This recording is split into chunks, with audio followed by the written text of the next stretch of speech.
ಸಮಯ ಯಾರನ್ನೂ ಹಿಡಿದಿಟ್ಕೊಳ್ಳೋಕ್ಕಾಗೋದಿಲ್ಲ, ಯಾರೂ ಹಿಡಿದಿಟ್ಕೊಳ್ಳೋಕ್ಕಾಗಲ್ಲ. ಹಾಗಾಗಿ ನೇರವಾಗಿ ವಿಷಯವನ್ನು ಪ್ರಸ್ತಾಪ ಮಾಡೋಣ. ಪದ್ಮಶ್ರೀ ಪುರಸ್ಕೃತೆ ನನ್ನೊಂದಿಗೆ ವೇದಿಕೆಯನ್ನು ಹಂಚಿಕೊಂಡಿದ್ದಾರೆ. ತಾವೆಲ್ಲ ಅವ್ರನ್ನ ಅಭಿನಂದಿಸಿದ್ದೀರಿ. ನಾನು ಕೂಡ ಇವತ್ತು ಭಾಳ ಸಂತೋಷದಿಂದ ಅವ್ರನ್ನ ಸನ್ಮಾನವನ್ನು ಮಾಡಿದ್ದೇನೆ. ಯಾವ ರಾಷ್ಟ್ರದಲ್ಲಿ ಹೆಣ್ಣುಮಕ್ಕಳಿಗೆ ಏನು ಇಲ್ಲ ಅಂತ ಹೇಳ್ತಾ ಇದ್ದರು, ಅದು ಬ್ರಿಟಿಷರು ಹೇಳಿದಂಥ ವಿಚಾರ. ಎಲ್ಲ ಇವ್ರಿಗೇನು ಬರೋದಿಲ್ಲ, ಅವ್ರಿಗೆ ಶಾಲೆ ಇಲ್ಲ ಅಂತ. ನಮ್ಮ ಕಣ್ಮುಂದೆ ವಿಜ್ಞಾನಿಗಳ ಕಾಣ್ತಾ ಇದ್ದಾರೆ, ಪದ್ಮಶ್ರೀ ಪುರಸ್ಕೃತರಾಗಿದ್ದಾರೆ. ಹಾಗಾಗಿ ಈ ದೇಶ ಯಾವತ್ತೂ ಕೂಡ ಆ ತರಹ ಯಾವುದೇ ಲಿಂಗ ತಾರತಮ್ಯವನ್ನು ಮಾಡಿದ್ದಿಲ್ಲ ಅನ್ನೋದನ್ನು ನಾನು ಇಲ್ಲಿ ತಿಳಿಸ್ಕೊಡ್ತಾ, ಈ ವಯಸ್ಸಿನಲ್ಲಿ ಇಷ್ಟು ಲೀನಾಗಿದ್ದುಕೊಂಡು ಇಷ್ಟು ಅಚ್ಚುಕಟ್ಟಾಗಿ ಎಷ್ಟು ಚಟುವಟಿಕೆಯಿಂದ ಯಾವ ಯುವಕರಿಗೂ ಕಡಿಮೆ ಇಲ್ಲದಂತೆ ಓಡಾಡ್ತಾ ಇರ್ತಕ್ಕಂಥ ನಾಗೇಶ್ ಅವರಿದ್ದಾರೆ. ತಾವೆಲ್ಲ ಅವರಲ್ಲಿ ಭಾಳ ಶಿಷ್ಯ ಕೋಟಿ ಇದ್ದೀರಿ. ಇವತ್ತು ಸನ್ಮಾನಿತರಾಗಿರ್ತಕ್ಕಂಥ ಒಬ್ಬರು BKS ಅಯ್ಯಂಗಾರ್ ಅವರ ಶಿಷ್ಯರಾಗಿದ್ದರು ಅಂತ ಕೇಳಿ ಭಾಳ ಸಂತೋಷ ಆಯಿತು. ಬೆಳವಾಡಿಯವರು ಅಲ್ಲೇ ತಮ್ಮ ಒಂದು ಹುಟ್ಟೂರಿನಲ್ಲಿ ಒಂದು ಉತ್ತಮವಾದ ಕಾರ್ಯವನ್ನು ಮಾಡ್ತಾ ಇದ್ದಾರೆ. ಅಲ್ಲಿ ಒಂದು ಸೂರ್ಯನಾರಾಯಣ ಮಂದಿರವನ್ನು ಮಾಡಿ 100 ಜನರು ಇದ್ದು ಅಲ್ಲಿ ಯೋಗವನ್ನು ಅಭ್ಯಾಸ ಮಾಡ್ತಕ್ಕಂಥ ಒಂದು ಅವಕಾಶವನ್ನು ಕಲ್ಪಿಸ್ಕೊಟ್ಟಿದ್ದಾರೆ. ಮತ್ತೊಬ್ಬರು ತರುಣರು ಅರುಣ್ ಅವರು ಭಾಳಷ್ಟು ಜನಕ್ಕೆ ಯೋಗವನ್ನು ಕಲಿಸ್ಕೊಡ್ತಾ ಇದ್ದಾರೆ. ಹಾಗಾದರೆ ಯೋಗ ಅಂದರೆ ಏನು ಅನ್ನೋದನ್ನು ನೋಡ್ತಾ ಹೋಗೋಣ.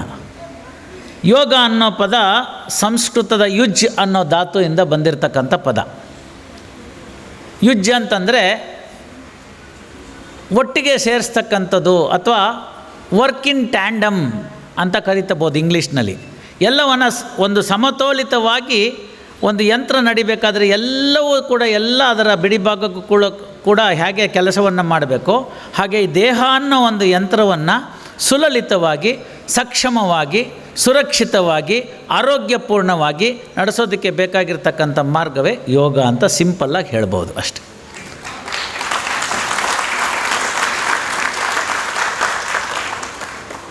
ಇದರ ಬಗ್ಗೆ ಹಲವು ವ್ಯಾಖ್ಯಾನಗಳು ಬಂದೋಗಿದೆ.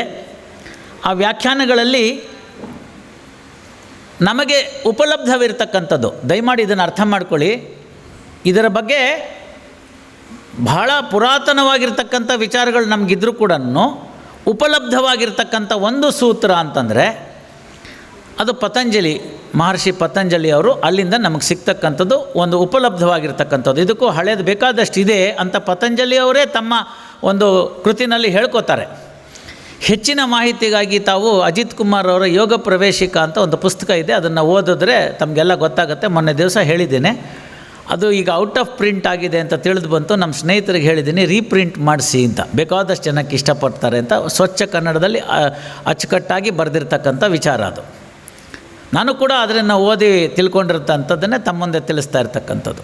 ಹಾಗೆ ಮಹರ್ಷಿ ಪತಂಜಲಿ ಅವರು ಯೋಗಶ್ಚಿತ್ತವೃತ್ತಿ ನಿರೋಧ ಅಂತ ಮೊದಲನೇ ಭಾಗವನ್ನು ಹೇಳ್ತಾರೆ. ಆ ಯೋಗಶ್ಚಿತ್ತವೃತ್ತಿ ನಿರೋಧ ಅಂದರೆ ಈ ಮನಸ್ಸು ಅಂತಿದೆಯಲ್ಲ, ಚಿತ್ತ ಅಂತ ಕರಿತೀವಿ, ಅದು ಬಹಳ ಚಂಚಲವಾಗಿರ್ತಕ್ಕಂಥದ್ದು. ಒಂದು ಕಡೆ ಅದನ್ನು ಫೋಕಸ್ ಮಾಡೋದಕ್ಕಾಗೋದಿಲ್ಲ.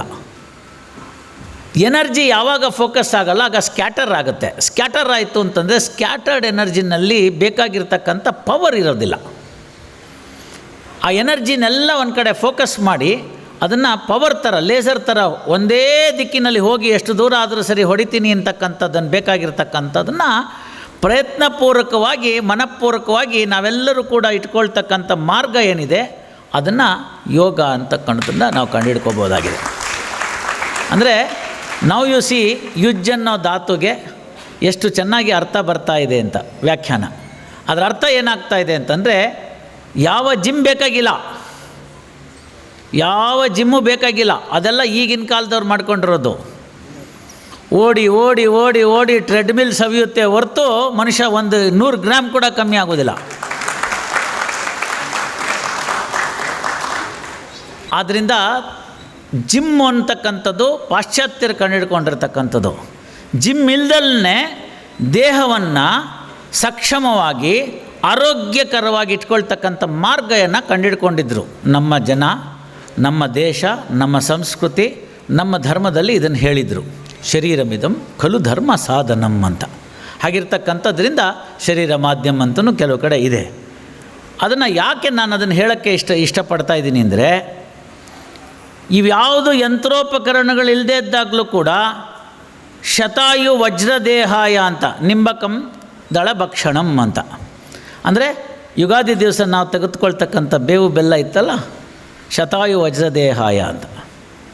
100 ವರ್ಷ ಬದುಕಬೇಕು ಅಂದರೆ ಮ್ಯಾನುಫ್ಯಾಕ್ಚರಿಂಗ್ ಗ್ಯಾರಂಟಿ 100 ಇಯರ್ಸ್ಗಿದೆ ಅಂತ, ನೋ ಪ್ರಾಬ್ಲಮ್, ಕ್ವಾಲಿಟಿ ಕಂಟ್ರೋಲ್ ಆಯ್ತಲ್ಲ. ಎರಡನೇದು ವಜ್ರದೇಹಾಯ ಅಂತ, ವಜ್ರದಷ್ಟು ಕಠಿಣವಾಗಿರ್ತಕ್ಕಂಥ ದೇಹವನ್ನು ಇಟ್ಕೊಳ್ಳೋಕ್ಕೆ ಇರ್ತಕ್ಕಂಥ ಮಾರ್ಗ ಅಂತ ಆಗಿದೆ. ಈ ಆಧುನಿಕ ಯುಗದಲ್ಲಿ ಹಲವಾರು ತೊಂದರೆ ತಾಪತ್ರಯಗಳೇ ಒಳಗಾಗಿದ್ದೀವಿ. ಆಹಾರ ವಿಹಾರಗಳಲ್ಲಿ ತೊಂದರೆ ಇದೆ. ಆದ್ದರಿಂದ ದೈಹಿಕವಾಗಿ ಮಾನಸಿಕವಾಗಿ ನಾವು ಕೆಲವು ಅಡೆತಡೆಗಳನ್ನ ಸಹಿಸ್ಕೋಬೇಕಾಗಿದೆ. ನಮಗೆ ಬೇಕಾಗಿರ್ತಕ್ಕಂಥ ಪ್ರಕೃತಿನಲ್ಲಿ ಸಿಗ್ತಕ್ಕಂಥ ಪ್ರಕೃತಿ ದತ್ತವಾಗಿರ್ತಕ್ಕಂಥ ಸ್ವಚ್ಛ ಸೂರ್ಯನ ಬೆಳಕಿಲ್ಲ. ಒಂದು ಆಫೀಸು ಅಂತ ಹೋಯಿತು ಅಂತಂದರೆ ಅಲ್ಲಿ ಎ ಸಿ ಬಿಟ್ಟರೆ, ಒಂದು ದಿನ ಎ ಸಿ ಏನಾರು ಆಫ್ ಆದರೆ ಮನುಷ್ಯ ಉಸಿರು ಕಟ್ಟಿ ಸಾಯಬೇಕು ಅಂಥ ಪರಿಸ್ಥಿತಿ. ನ್ಯಾಚುರಲ್ ಬೆಳಕಿಲ್ಲ, ಬಿಸಿಲಿಲ್ಲ. ನಿಮ್ಮ ಸಣ್ಣ ವಯಸ್ಸಿನ ಶಾಲೆಗಳನ್ನ ನೋಡ್ಕೊಳ್ಳಿ. ಒಂದು ಉದಾಹರಣೆಗೆ ಗ್ರಾಮಾಂತರ ಭಾಗದಿಂದ ಬಂದಿದ್ದರೆ ನೋಡ್ಕೊಳ್ಳಿ, ದೊಡ್ಡ ದೊಡ್ಡ ಕಿಟಕಿಗಳು, ಗಾಳಿ ಬೆಳಕು ಸ್ವಚ್ಛಂದವಾಗಿ ಬರ್ತಕ್ಕಂಥದ್ದಾಗಬೇಕಾಗಿತ್ತು. ಇವತ್ತು ಹಾಗಾಗಿಲ್ಲ, ಎಲ್ಲ ಆರ್ಟಿಫಿಷಿಯಲ್ಲು. ಜನನ ಆಗ್ತಕ್ಕಂಥದ್ದು ಆಸ್ಪತ್ರೆಯಲ್ಲಿ ಸಿಸೇರಿಯನ್ ಮುಖಾಂತರ. ಸ್ನೇಹಿತರೆ, ಯಾವತ್ತಾದರೂ ಆನೆಗೆ ಸಿಸೇರಿಯನ್ ಆಗಿದ್ದು ಕೇಳಿದ್ದೀರಾ? ಅಲ್ಲ, ಹೇಳ್ತಾರೆ ಡಾಕ್ಟ್ರು, ನೀವು ತುಂಬ ದಪ್ಪ ಇದ್ದೀರಿ, ನ್ಯಾಚುರಲ್ಲಾಗಿ ಆಗೋದು ಕಷ್ಟ ಅಂತ. ಆವಾಗ ನೀವು ಕೇಳಬೇಕು, ಆನೆಗೆ ಅಂತ, ಆಯಿತಾ? ಎತ್ತರ ಇದ್ದೀರಿ ಕಷ್ಟ ಅಂತ, ಜಿರಾಫೆ. ಏನಾಗಿದೆ ಅಂದರೆ, ಒಂದು ಹೆಣ್ಣು ಮಗಳು ಮನೆಯಲ್ಲಿ ಗರ್ಭಿಣಿ ಅಂತ ಗೊತ್ತಾದಾಗ ಅವಳಿಗೆ ಆರೈಕೆ ನಡೀತಿತ್ತು. ಎದ್ದು ಬಗ್ಗಿ ಮಾಡಬೇಕಮ್ಮ ಅಂತ ದೊಡ್ಡವರು ಹೇಳೋರು. 12 ಮಕ್ಕಳುಗಳನ್ನ ಹೆತ್ತರೂ ಕೂಡ ಆನಂದವಾಗಿ ಸದೃಢವಾಗಿರೋರು. ಇವತ್ತು ಒಂದು ಹೆತ್ತುಬಿಟ್ಟು ಏನೋ ಪ್ರಪಂಚ ತಲೆ ಬಿದ್ದವ್ರ ಥರ ಆಗ್ತಾಯಿದ್ದಾರೆ. ಇರಬಹುದು ಕಾಲಾನುಕಾಲಕ್ಕೆ ಕೆಲವೆಲ್ಲ ತೊಂದರೆ ತಾಪತ್ರಯಗಳಿರ್ಬೋದು. ಎದ್ದು ಬಗ್ಗಿ ಮಾಡಬೇಕು ಅನ್ನೋದನ್ನು ಹೇಳಿದ್ದಾರೆ. ಸಿ ಸೆಕ್ಷನ್ ಅಥವಾ ಸಿಸೇರಿಯನ್ ಅನ್ನೋದನ್ನು ಕಂಡುಹಿಡ್ಕೊಂಡಿದ್ದಂಥದ್ದು ಯಾವಾಗ ಆ ಹೆಡ್ವೇ ಕ್ರಿಯೇಟ್ ಆಗೋದಿಲ್ಲ, ಆಗ ಬೇಕಾಗಿರ್ತಕ್ಕಂಥದ್ದು ತಾಯಿ ಮಗು ಇಬ್ಬರನ್ನ ಸಂರಕ್ಷಣೆ ಮಾಡ್ತಕ್ಕಂಥದ್ದು ಒಂದು ಬೇಕಾದರೆ ಅನ್ನೋದು, ಇಫ್ ನೀಡ್ ಬಿ ಅನ್ನೋ ಒಂದು ಭಾಗಕ್ಕೆ ಕಂಡುಹಿಡ್ಕೊಂಡಿದ್ದು. ಇವತ್ತು ನಾವೇನು ಮಾಡ್ಕೊಂಡಿದ್ದೀವಿ, ಇಂಥ ಮುಹೂರ್ತದಲ್ಲಿ ಇಷ್ಟನೇ ಹೊತ್ತಿಗೆ ಇಷ್ಟನೇ ನಿಮಿಷಕ್ಕೆ ಹೊತ್ತರೆ ಅವನು ನೆಕ್ಸ್ಟ್ ಪದ್ಮಶ್ರೀ ಗ್ಯಾರಂಟಿ ಅಂತ ಸಿಸೇರಿಯನ್ ಸಿಟ್ ಮಾಡಿಸ್ಬಿಡ್ತಾನೆ. ಅದಕ್ಕೋಸ್ಕರ ಇಂಟರ್ಫಿಯರ್ ಮಾಡ್ತೀವಿ. ನೇಚರ್ನ ಭಗವಂತ ಕೊಟ್ಟಿದ್ದನ್ನು ಯಾವತ್ತೂ ಇಂಟರ್ಫಿಯರ್ ಮಾಡೋಕ್ಕೆ ಹೋಗಬಾರ್ದು. ಆ ಸಮಯವನ್ನು ನಾವು ಹಾಳು ಮಾಡ್ಕೋಬಾರ್ದು. ಅದು ಭಗವಂತ ಕೊಟ್ಟ ಪ್ರಸಾದ ಅಂತ ಬಿಡಬೇಕು. ಪ್ರಾಣಿ ಪ್ರಪಂಚಕ್ಕೂ ಮನುಷ್ಯನಿಗೂ ಎಲ್ಲ ಥರದ ಸಾಮ್ಯತೆ ಇರುವಾಗ ಮಾತಾಪೂರ್ವ ರೂಪಂ ಪಿತೋತ್ತರ ರೂಪಂ ಪ್ರಜಾಸಂಧಿಹಿ ಪ್ರಜನನಂ ಸಂಧಾನಂ ಅಂತ ಹೇಳಿ ಅನುಶಾಸನದಲ್ಲಿ ಬರ್ತಕ್ಕಂಥದ್ದು. ಅಂದರೆ ತಾಯಿ ತಂದೆ ಇವರುಗಳ ಒಂದು ಸಂಯೋಗದಿಂದ ಮುಂದಿನ ಸಂತತಿ ಬೆಳೀತಕ್ಕಂಥದ್ದು ಅನ್ನೋದು ಮೊದಲಿಂದ ಬಂದಿರತಕ್ಕಂಥ ಅನುಶಾಸನದ ಭಾಗ. ಹಾಗೆ ಪ್ರೊಕ್ರಿಯೇಷನ್ ಅಥವಾ ಸಂತಾನವನ್ನು ಪಡೆಯತಕ್ಕಂಥದ್ದು ದಾಂಪತ್ಯದ ಮೂಲಭೂತವಾಗಿರ್ತಕ್ಕಂಥ ಒಂದು ವಿಚಾರ ಅಂತ ಕೂಡ ತಿಳ್ಕೊಳ್ತಕ್ಕಂಥ. ಹಾಗಾಗಿ ಈ ಪ್ರಕ್ರಿಯೆ ಹಲವಾರು ವರ್ಷಗಳಿಂದ ನಡ್ಕೊಂಡು ಬಂದಿದೆ. ಇದಿರಬಹುದು ಸೂಲಗಿತ್ತಿ ತನ್ನ ಸಣ್ಣ ಪುಟ್ಟ ತಪ್ಪಿನಿಂದ ಯಾವತ್ತಾರು ಸಣ್ಣ ಪುಟ್ಟ ತಪ್ಪು ಮಾಡಿದ್ದರೆ, ನನಗೆ ಗೊತ್ತಿರೋಂಗೆ ಆ ಥರ ಯಾರು ಮಾಡಿದ್ದಕ್ಕೆ ಗಮನ ಇಲ್ಲ. ಇದ್ದಿರ್ಬೋದು, ಒಂದೋ ಎರಡೋ ಯಾವುದೋ ಮಾಡಿದ್ದಿರ್ಬೋದು. ಕರಳು ಬಳ್ಳಿಯನ್ನು ಕತ್ತರಿಸ್ತಕ್ಕಂಥ ಸಂದರ್ಭದಲ್ಲಿ ಉಂಟಾಗಿರ್ತಕ್ಕಂಥ ನಂಜಿರ್ಬೋದು, ಇನ್ಫೆಕ್ಷನ್ ಅಂತ, ಈ ಥರದ್ದು ಯಾವುದಾದ್ರು ಸಣ್ಣ ಪುಟ್ಟದ್ದು ಕೆಲವು ವಿಚಾರಗಳು ಬಂದಿರಬಹುದು. ನಾ ಇಲ್ಲ ಅಂತ ಹೇಳೋದಿಲ್ಲ. ಇನ್ಫ್ಯಾಂಟಲ್ ಡೆತ್ಗೆ ಅದೊಂದೇ ಕಾರಣ ಇರಲಿಲ್ಲ. ದೇಶದಲ್ಲಿ ಹಲವಾರು ತೊಂದರೆಗಳಿತ್ತು. ಹಾಗಾಗಿ ಆ ಪ್ರಕ್ರಿಯೆನೇ ತಪ್ಪು ಅಂತ ಹೇಳಿದ್ದು ಸರಿ ಹೋಗಿರಲಿಲ್ಲ. ಆಸ್ಪತ್ರೆಗಳಿಲ್ಲದೇ ಇರೋ ಸಂದರ್ಭದಲ್ಲಿ ನಮ್ಮ ತಂದೆ ತಾತಂದರೆಲ್ಲ ಜನಿಸಿದ್ದಾರಲ್ವ, ಅವ್ರಿಗೆಲ್ಲ ಏನು ತೊಂದರೆ ಆಗಿಲ್ವಲ್ಲ, ನಮಗಿಂತ ಗಟ್ಟುಮುಟ್ಟಾಗಿದ್ದಾರಲ್ಲ ಅವರೆಲ್ಲ. ಹಾಗಾಗಿ ಆ ಒಂದು ಭಾಗವನ್ನು ಮಾಡಿಕೊಂಡಂಥ ಸಂದರ್ಭದಲ್ಲಿ ವಿಜ್ಞಾನ ಬೆಳವಣಿಗೆ ಆದ ಹಾಗೆ, ವಿಜ್ಞಾನದಲ್ಲಿ ಆವಿಷ್ಕಾರಗಳಾದ ಹಾಗೆ, ವಿಜ್ಞಾನದ ಕೆಲವು ವಿಚಾರಗಳನ್ನ ತಿಳ್ಕೊಳ್ತಾ ಹೋದಾಗೆ ಆ ಸುಲಲಿತವಾದ ಮಾರ್ಗ, ಉತ್ತಮವಾದ ಮಾರ್ಗ ಇದ್ದರೆ ಅದನ್ನು ಒಪ್ಕೋಬೇಡಿ ಅಂತ ಹೇಳೋ ಅಷ್ಟು ಮೂರ್ಖ ನಾನಲ್ಲ. ಆ ಪದ್ಧತಿನೂ ಇತ್ತು ಅಂತಕ್ಕಂಥದ್ದು. ಇವತ್ತಿಗೂ ಕೂಡ ಬಿಳಿಗಿರಿ ರಂಗನ ಬೆಟ್ಟದಲ್ಲ ಎಷ್ಟೋ ಜನ ಹಾಡಿಗಳಲ್ಲಿ ಗಿರಿಜನರಲ್ಲಿ ಸೂಲಗಿತ್ತಿಯರೇ ಹೆರಿಗೆ ಮಾಡಿಸ್ತಾ ಇದ್ದಾರೆ. ಡಾಕ್ಟರ್ ಮರಕಿಣಿ ಅಂಥೇಳಿ ಅವರ ಇಬ್ಬರು ಗಂಡ ಹೆಂಡತಿ ಅಲ್ಲಿ ಹೋಗಿ ಕೆಲಸ ಮಾಡಿ ಅವರಿಗೆ ಕಲಿಸ್ಕೊಟ್ಟು ಬಂದಿದ್ದಾರೆ ಹೇಗೆ ಮಾಡ್ಕೊಳ್ತಕ್ಕಂಥದ್ದು. ಇಲ್ಲೇ ನಮ್ಮ ಕಾರವಾರದ ಹತ್ರ ಇರತಕ್ಕಂಥ ಜೋಯ್ಡಾದಲ್ಲಿ ಕೂಡ ಇವತ್ತು ಹಾಗೆ ನಡೀತಾ ಇದೆ, ಏನು ತೊಂದರೆ ಇಲ್ಲ. ಅಲ್ಲೆಲ್ಲ ಕೂಡ ಆರ್ಡಿನರಿ ಡೆಲಿವರಿನೇ ಆಗ್ತಾಯಿದೆ. ಇದು ಯಾಕೆ ಕಾರಣ ಅಂತಂದರೆ, ಇದಕ್ಕೂ ನೀವು ಯೋಗ ಡೇಗೂ ಎಲ್ಲಿಂದೆಲ್ಲಿ ಸಂಬಂಧ ಸರ್ ಅಂದರೆ ಇದೆ ಅಂತ ಹೇಳ್ತೀನಿ. ಮನುಷ್ಯನ ದೇಹದೊಳಗಡೆಗೆ 3 ಪ್ರಕೃತಿ, ಕಫ ಪಿತ್ತ ವಾತ ಅಂತ. ಈ ಕಫ ಪಿತ್ತ ವಾತ ಅಂತಕ್ಕಂಥದ್ದು 3 ಫ್ಲೂಯಿಡ್ಸು ಪ್ರತಿಯೊಬ್ಬರಿಗೂ ಇರ್ತಕ್ಕಂಥದ್ದು. ನನಗಿದ್ದಾಗ ನಿಮಗಿರಲ್ಲ, ನಿಮಗಿದ್ದಾಗ ಅವ್ರಿಗಿರಲ್ಲ, ಅವ್ರಿಗಿದ್ದಾಗ ಅವ್ರಿಗಿರಲ್ಲ. ನಮ್ಮ ಮನೆ ಅಣ್ಣ ತಮ್ಮಂದ್ರಲ್ಲೇ 5 ಜನಕ್ಕೆ ಇರೋದಿಲ್ಲ. ನನ್ನ ತಂದೆಗಿದ್ದಾಗ ನನಗಿರಲ್ಲ, ನನ್ನ ತಾಯಿಗಿದ್ದಾಗ ನನಗಿರಲ್ಲ, ನನ್ನ ಹೆಂಡತಿಗಿದ್ದಾಗ ನನಗಿರಲ್ಲ, ನನ್ನ ಮಕ್ಕಳಿಗಿದ್ದಾಗ ನನಗಿರಲ್ಲ. ಇಷ್ಟು ವ್ಯತ್ಯಾಸ. ಹಾಗಾಗಿ ಈ ನಾರ್ಮಲ್ ಅಂತಿದೆಯಲ್ಲ 120/80, that is alien to the Ayurveda. ಅರ್ಥ ಮಾಡ್ಕೋಬೇಕು.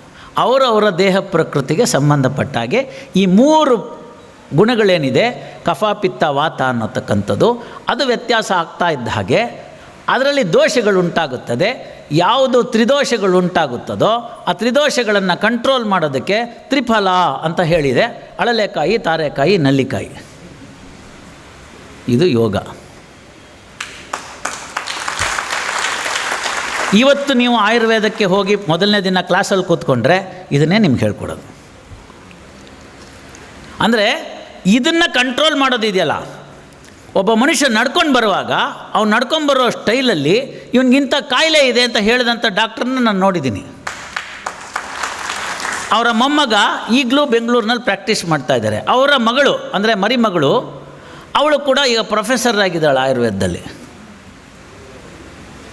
ವಂಶದಲ್ಲಿ ಬಂದಿರತಕ್ಕಂಥವ್ರು.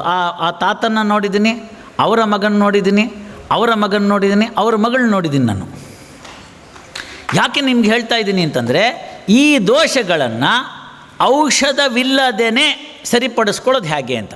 ಕಫ ಪಿತ್ತ ವಾತ ಇದಕ್ಕೆ ಸಂಬಂಧಪಟ್ಟಂತಹ ತೊಂದರೆ ತಾಪತ್ರಯಗಳನ್ನು ಔಷಧವಿಲ್ಲದೇ ಸರಿಪಡಿಸ್ಕೊಳ್ಳೋ ಮಾರ್ಗ ಹೇಗೆ ಅನ್ನೋದನ್ನು ಸೂತ್ರದ ಮೂಲಕ ಹೇಳ್ಕೊಟ್ಟಿದ್ದಾರೆ. ಈ ಸೂತ್ರ ಅಂತಂದರೆ ಇನ್ನೇನು ಭಾಳ ದೊಡ್ಡ ಕಷ್ಟಪಡಬೇಕಾಗಿಲ್ಲ. ಇವತ್ತಿನ ದಿನಮಾನದಲ್ಲಿ ತಿಳ್ಕೊಳ್ಬೇಕಾಗಿರ್ತಕ್ಕಂಥದ್ದು ಜಿಪ್ ಫೈಲ್ ಅಂತ.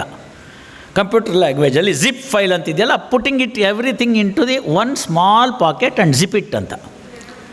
ಅದನ್ನು if you don't have the proper unzip file, you are bound to get what is called junk characters ಅಂತ. ಸೊ ಹಾಗಾಗಿ ಈ ಯೋಗವನ್ನು ಅರ್ಧಂಬರ್ಧ ಕಲಿತವರು ಅಥವಾ ಕೇವಲ ಅದನ್ನು ವ್ಯಾಯಾಮ ಅಂತ ತಿಳ್ಕೊಂಡವರು, ಇಂಥವರಿಂದ ಕೆಲವು ಅಪಭ್ರಂಶಗಳಾಗಿದ್ದುಂಟು. ಆದರೆ ಯೋಗವನ್ನು ಶಾಸ್ತ್ರಾಭ್ಯಾಸದ ರೀತಿಯಲ್ಲಿ ಮಾಡಿದಂಥವರಿಗೆ ಯಾರಿಗೂ ಕೂಡ ಕೆಡುಕು ಉಂಟಾಗಿಲ್ಲ. ನನಗೆ ಕೈ ತಿರುಗೋದಿಲ್ಲ ಅಂತ ಹೇಳ್ತು ಅಂತಂದರೆ ಬಲವಂತವಾಗಿ ನೀವು ಕೈ ತಿರುಗಿಸೋದಲ್ಲ, ಅದು ಫಿಸಿಯೋಥೆರಪಿ ಆಗುತ್ತೆ. ಅರ್ಥ ಆಯ್ತಲ್ಲ? ಬಲವಂತವಾಗಿ ತೀರಿಸೋದಿದೆ, ಅದು ಫಿಸಿಯೋಥೆರಪಿ ಆಗುತ್ತೆ. ನನಗೆ ಬ್ರೈನಿಂದ ಕಮ್ಯಾಂಡ್ ಬರಬೇಕು, ಇಂಥದ್ದು ಮಾಡಬೇಕು ಅಂತ. ಯೋಗ ನಿದ್ರೆ ಮಾಡೋ ಶ್ರೀಹರಿ ಅಂತ ನಮ್ಮ SP ಬಾಲಸುಬ್ರಹ್ಮಣ್ಯಂ ಅವರ ಉತ್ತಮವಾಗಿರ್ತಕ್ಕಂಥ ಹಾಡು. ಆ ಯೋಗ ನಿದ್ರೆ ಅನ್ನೋದನ್ನು ಹೇಳ್ತಾರೆ. ಶವಾಸನದಲ್ಲಿ ಮಲ್ಕೊಳ್ಳೋ ಹಾಗೆ ಮಲ್ಕೊಂಬಿಡಬೇಕು. ಮಲ್ಕೊಂಡಾದಮೇಲೆ ಬ್ರೈನಿಂದ ಕಮ್ಯಾಂಡ್ ಕೊಡಬೇಕು. ಎಡಗಾಲಿನ ಹೆಬ್ಬೆಟ್ಟಿನ ತುದಿ, ಈಗ ನೀನು ಶಾಂತಲಾಗು, ರೆಸ್ಟ್ ತಗೋ ಅಂತ. ಈ ಥರ ಪ್ರತಿ ಅಂಗಗಳನ್ನು ಹೇಳಿ ಕಂಟ್ರೋಲ್ ಮಾಡ್ಕೊತಾ ಬಂದರೆ 28 ನಿಮಿಷದ ನಿದ್ದೆ ಒಬ್ಬ ಮನುಷ್ಯನಿಗೆ ಸಾಕು ಅಂತಾರೆ. ನನ್ನ ಗುರುಗಳು ಇದನ್ನು ನನಗೆ ಕಲಿಸ್ಕೊಡ್ಬೇಕು ಅಂತ ಭಾಳ ಪ್ರಯತ್ನ ಮಾಡಿದ್ರು. ದೈವಾನುಕೂಲ ಆಗಲಿಲ್ಲ, ಕಾಲಾನುಕೂಲ ಆಗಲಿಲ್ಲ, ನನಗೆ ಅದನ್ನು ಕಲೀಲಿಕ್ಕೆ ಆಗಲಿಲ್ಲ. ಅವ್ರು ಹೇಳಿದರು, 4 ದಿವಸಗಳು ನೀನು ನಿದ್ದೆ ಮಾಡದೇ ಇದ್ರೂ ಬೇಡ, ಒಂದು ಯೋಗ ನಿದ್ರೆ ಮಾಡಿಬಿಟ್ರೆ you will be fresh as anything ಅಂತ. ನನಗೆ ಬರೆಯೋಕ್ಕೆ ಹೆಬ್ಬೆಟ್ಟಿನ ತನಕ ಬಂತು ಅಷ್ಟೇ, ಅಲ್ಲಿಂದ ಆಚೆ ಕಲಿಯೋಕ್ಕೆ ಟೈಮ್ ಆಗಲಿಲ್ಲ. ಅವರಿಲ್ಲ ಈಗ ಕಲಿಸ್ಕೊಡೋದಕ್ಕೆ. ಇರಲಿ, ನಾನು ಯಾಕೆ ನಿಮ್ಗೆ ಇದನ್ನು ಪ್ರಸ್ತಾಪ ಮಾಡ್ತಾಯಿದ್ದೀನಿ ಅಂತಂದರೆ, ಇದು ಯಾವುದು ಕೂಡ ಎಲ್ಲೋ ಯಾರೋ ಖುಷಿಗೋಸ್ಕರ ಬರೆದಿಟ್ಟಿದ್ದಂಥದ್ದಲ್ಲ, ಸೈಂಟಿಫಿಕಲಿ ಪ್ರೂವನ್ ಅಂತ. ಅದಂದರೆ ವಿಜ್ಞಾನವನ್ನು ಮತ್ತು ಯೋಗವನ್ನು ಎರಡನ್ನೂ ಅರ್ಥಕೊಂಡಂತಹ ಎಷ್ಟೋ ಜನ ಆಧುನಿಕ ವೈದ್ಯರು ಕೂಡ ಇದನ್ನು ಈಗ ನೋಡಿ ದಯವಿಟ್ಟು ಮಾಡಿ ಅಂತ ಹೇಳ್ತಾ ಇದ್ದಾರೆ. ಹಾಗಾಗಿ ಇಂತಹ ಯೋಗಶಾಸ್ತ್ರವನ್ನು ವಿಶ್ವಕ್ಕೆ ಪರಿಚಯಿಸಿದಂಥ ವಿಶ್ವಗುರು ಭಾರತವಾಯಿತು. ಅದನ್ನು ಮನಗಂಡಂತಹ, ಅದರಲ್ಲಿರ್ತಕ್ಕಂಥ ಅನುಕೂಲತೆಗಳನ್ನು ಕಲಿತಂತಹ, ಅದನ್ನು ಎಂಪೆರಿಕಲ್ ಸ್ಟಡಿ ಮಾಡಿ ಅದರಲ್ಲಿ ಇರ್ತಕ್ಕಂಥ ಸಾಧಕ ಬಾಧಕಗಳನ್ನೆಲ್ಲ ವೈಜ್ಞಾನಿಕ ದೃಷ್ಟಿಕೋನದಿಂದ ಅಳತೆ ಕೋಲಿನಿಂದ ಅಳೆದು, ಹೌದು ಡಿಸೈರ್ಡ್ ರಿಸಲ್ಟ್ ಬರುತ್ತೆ ಇಂಥದನ್ನು ಮಾಡೋದ್ರಿಂದ ಇಂಥದ್ದಕ್ಕೆ ಅಂತ ಅನ್ನೋದನ್ನು ಪ್ರಚುರಪಡಿಸಿ ಅದನ್ನು ಒಪ್ಪಿಸಿ ಇವತ್ತು ಬೇರೆ ದೇಶಗಳಲ್ಲಿ ಕೂಡ ವಿಶ್ವದಾದ್ಯಂತ ಕೂಡ ಅದನ್ನು ಮಾಡೋದಕ್ಕೆ ಪ್ರಯತ್ನ ಮಾಡ್ತಿದ್ದಾರೆ. ಅದಕ್ಕೆ no geographical boundary, no caste, no language barrier, nothing is barrier for that. ಯಾರು ಬೇಕಾದ್ರೂ ಎಲ್ಲಿ ಬೇಕಾದ್ರೂ ಮಾಡ್ಬೋದು. ಅದಕ್ಕೋಸ್ಕರ ನೀವು ಬೆಳಗ್ಗೆ ಎದ್ದು ಅದಿದಾಸ್ ಶೂಸ್ ಹಾಕ್ಕೊಂಡು ಓಡಬೇಕಾಗಿಲ್ಲ, ಆಯ್ತಲ್ಲ, ಬರೇ ಕಾಲು. ಇಲ್ಲೆಲ್ಲ ನೋಡಿ ಅವ್ರು ಇವಾಗ ಬರೇ ಕಾಲಿನಲ್ಲಿದ್ದಾರೆ, ನಾನು ಅಲ್ಲಿ ಶೂ ಬಿಟ್ಬಿಟ್ಟಿದ್ದೀನಿ. ಆನಂದ ಇನ್ನೂ ಹೇಳ್ತಾರೆ, ಈ ಯೋಗ ಮ್ಯಾಟ್ ಇದೆಯಲ್ಲ ಅದು ಬೇಕಾಗಿಲ್ಲ. ಅದು ಯಾಕೆ ಅಂದರೆ ನಾವೆಲ್ಲ ಸ್ವಲ್ಪ ಸೂಕ್ಷ್ಮ ಆಗಿಬಿಟ್ಟಿದ್ದೀವಿ. ಅದಕ್ಕೋಸ್ಕರ ಮಣ್ಣಲ್ಲಿ ನಾನು ಯೋಗ ಮಾಡಿರೋರನ್ನ ನೋಡಿದ್ದೀನಿ, ಖಾಲಿ ಮಣ್ಣಲ್ಲಿ. ಇಲ್ಲೇ ಬಹಳ ದೂರ ಏನು ಹೋಗಬೇಕಾಗಿಲ್ಲ. ನಾನು ಯಾವುದೋ ಶತಮಾನದ ಕತೆ ಹೇಳ್ತಾ ಇಲ್ಲ. ಕೇವಲ 20-30 ವರ್ಷದ ಹಿಂದೆ ಅಥವಾ 40 ವರ್ಷದ ಹಿಂದೆ ನಮ್ಮ ಹೊಳಲ್ಕೆರೆ ಹತ್ತಿರ ಮಲ್ಲಾಡಿಹಳ್ಳಿ ಅಂತ, ಅಲ್ಲಿ ರಾಘವೇಂದ್ರ ಗುರೂಜಿಗಳು ಅಂತಿದ್ದರು. 100 ವರ್ಷ ಶತಾಯುಷಿಗಳು. ಅವ್ರ ಬೈಸೆಪ್ಸ್ನ ಯಾರು ಏನು ಮಾಡೋಕ್ಕಾಗ್ತಿರ್ಲಿಲ್ಲ. ದಸರಾ ವಿಜಯದಶಮಿ ದಿವಸ ಕುಸ್ತಿ ಪಂದ್ಯ ನಡೆಸೋರು. ಅವರ ಆಶ್ರಮದೊಳಗಡೆ ನೆನೆ ಒಂದು ಅಖಾಡ ಮಾಡಿ ಕುಸ್ತಿ ಪಂದ್ಯ ನಡೆಸೋರು. 18 ವರ್ಷದ ಹುಡುಗನ್ನ 100 ವರ್ಷದ ಹುಡುಗ ಚಿತ್ತು ಮಾಡಾಕ್ಬಿಡು. 100 ವರ್ಷದ್ದು ಅವ್ರು ಹೇಳೋರು 18 ವರ್ಷದ ಮುದುಕ 100 ವರ್ಷದ ಯುವಕ ಅಂತ. 18 ವರ್ಷದ ಮುದುಕ 100 ವರ್ಷದ ಯುವಕ ಅಂತ. ನಾನು ಇದನ್ನು ನೋಡಿದ್ದೀನಿ, ಕಣ್ಣಿಂದ ನೋಡಿದ್ದೀನಿ. ಯಾಕೆ ನಾನು ತಮಗೆ ಇದನ್ನು ಪ್ರಸ್ತಾಪ ಮಾಡ್ತಾ ಇದ್ದೀನಿ ಅಂತಂದರೆ, ಅವ್ರು ಯಾವ ಜಿಮ್ಗೂ ಹೋಗಿರಲಿಲ್ಲ. ಊಟ, ಯಮ, ನಿಯಮ, ಈಗ ಹೇಳ್ತೀನಿ ಅದನ್ನು, ಅಷ್ಟಾಂಗ ಯೋಗಗಳಲ್ಲಿ ಯಾವ್ಯಾವುದು ಅನ್ನೋದನ್ನು ಬರ್ತಾ ಹೋಯಿತು ಅಂತಂದರೆ, ಅದರಲ್ಲಿ ನಮಗೆ ಸಿಗ್ತಕ್ಕಂಥದ್ದು ಮೊದಲನೇದು ಯಮ ಅಂತ. ಯಮ ಅಂತಂದರೆ ಆ ಕೋಡ್ ಇಟ್ಕೊಂಡ್ರು ಆ ಥರ ಕೋಣದ ಮೇಲೆ ಬರೋನು ಹಾಗೆ ಅನ್ಕೋಬಾರ್ದು. ಯಮ ಅನ್ನೋದು ಒಂದು ಕಾನ್ಸೆಪ್ಟು. ಸಮಾಜದೊಂದಿಗೆ ಎಲ್ಲರ ಜೊತೆಗೆ ಉತ್ತಮವಾಗಿ ಬದುಕೋದಕ್ಕೆ ಇರ್ತಕ್ಕಂಥ ಒಂದು ನಿಯಮಗಳೇನಿದೆ ಅದನ್ನು ಯಮ ಅಂತ ಕರ್ಕೋತೀವಿ ನಾವು. ಅಯ್ಯೋ ಅವ್ರು ನೋಡ್ರಿ ಹೊಸ್ದಾಗಿ ಒಂದು ಕಾರ್ ತೊಗೊಂಡಿದ್ದಾರಂತೆ ಅಂತ ಕರೆದಿರ್ತಾರೆ, ಬನ್ನಿ ಒಂದು ಸ್ವಲ್ಪ ಇವತ್ತು ಸಂಜೆ ಪೂಜೆ ಇದೆ, ಒಂದು ಕೇಕ್ ಕಟ್ ಮಾಡೋಣ ಅಂತ. ಈಗೇನು ಮಾಡಿದ್ರು ಕೇಕ್ ಕಟ್ ಮಾಡಬೇಕು. ಪುಣ್ಯಕ್ಕೆ ಸತ್ರು ಅನ್ನೋದಕ್ಕೊಂದು ಕೇಕ್ ಕಟ್ ಮಾಡ್ತಿಲ್ಲ ಅಷ್ಟೇ. ಅದು ಯಾವತ್ತು ಬರುತ್ತೋ ಗೊತ್ತಿಲ್ಲ. ಅದಾಯ್ತಲ್ಲ, ಅದು ಕೇಕ್ ಕಟ್ ಮಾಡೋಕ್ಕೆ ಕರೆದ್ರು. ಎಲ್ಲ ಆದಮೇಲೆ ಅಯ್ಯೋ ನೀಲಿ ಕಲರ್ ತೊಗೊಂಬಿಟ್ರಾ ಅನ್ನೋದು. ಯಾಕೆ ಅಂತ ಕೇಳಿದ್ರೆ, ಬಿಸಿಲಲ್ಲಿ ನಿಲ್ಲಿಸ್ರೆ ಫೇಡ್ ಆಗುತ್ತಂತೆ ರೀ, ಮೊನ್ನೆ ಯಾರ್ದೋ ತೊಗೊಂಡಿದ್ರು ಅದು ನೀಲಿ ಅಂತಲೇ ಗೊತ್ತಾಗ್ತಿರಲ್ಲ ಅಂತ. ಹೊಟ್ಟೆ ಉರಿ ಹೋಗಬೇಕಪ್ಪ, ಅವ್ರ ಕಾರು ಅವ್ರಿಗಿಷ್ಟ ಬಂದಿದ್ದು ಕಲರ್ ತಗೊಂಡಿದ್ದಾರೆ. ಕನ್ನಡದಲ್ಲಿ ಒಂದು ಗಾದೆ ಇದೆ, ಹೆತ್ತವ್ರಿಗೆ ಹೆಗ್ಣ ಮುದ್ದು, ಕಟ್ಕೊಂಡವ್ರಿಗೆ ಕೋಡಂಗಿ ಮುದ್ದು ಅಂತ. ಅವ್ರು ಕಟ್ಕೊಂಡಿದ್ದಾರಪ್ಪ, ಅವ್ರಿಗೆ ನೀಲಿ ಕಲರೇ ಕೆಂಪು ಕಲರೋ ಯಾವುದೋ ಕಲರ್ ಕಾಣ್ತು, ಚೆನ್ನಾಗಿತ್ತು, ತೊಗೊಂಡಿದ್ದಾರೆ. ಇವ್ರಿಗೇನಾಯ್ತು ಇಲ್ಲಿ ಯಮ ಇಲ್ಲ. ಯಮ ಅಂತಂದರೆ ಆ ಒಂದು ಧಾರಣಾ ಶಕ್ತಿ ಏನಿದೆ, ಇನ್ನೊಬ್ಬರನ್ನು ನೋಡಿ ಕರ್ಬೋದಿದೆಯಲ್ಲ ಅದು ಬಿಡಬೇಕು ಅಂತ ಹೇಳ್ತಾನೆ. ಯಾವಾಗ ನೀವು ನೆಗೆಟಿವ್ ಫೀಲಿಂಗ್ ಇಟ್ಕೋತೀರಿ, ಒಳಗಡೆ ಇರ್ತಕ್ಕಂತಹ ರಾಸಾಯನಿಕ ಕ್ರಿಯೆಗಳು ದೇಹದಲ್ಲಿ ಬೇರೆ ಆಗ್ತವೆ. ಆಗ ಅದು ದೇಹಕ್ಕೆ ಮತ್ತು ಮೆದುಳಿಗೆ ಪ್ರಚೋದನೆಯನ್ನು ಕೊಡುತ್ತೆ.